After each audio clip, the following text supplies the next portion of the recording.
Ever got a messy data that looks like this and want to turn it into a more organized data set? Normally, you'd go copying and pasting your data one by one. Or maybe copy and paste special transpose.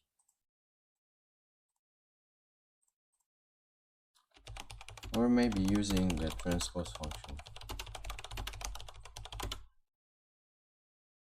Well, I'm gonna stop you there and I will introduce you to the WRAPROWS function.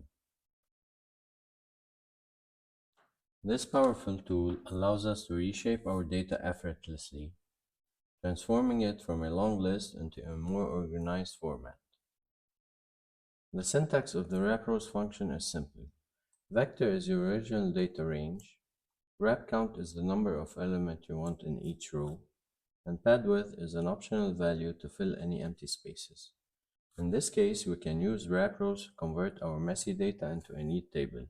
Let's see how it works.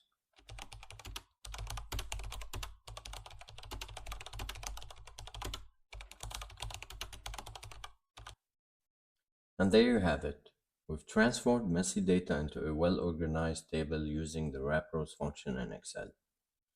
If you found this helpful, please give it a thumbs up, subscribe for more Excel tips and tricks. Don't forget to hit the notification bell so you never miss any update. Feel free to share your thoughts or questions in the comments below. Thanks for watching, and I'll see you in the next video.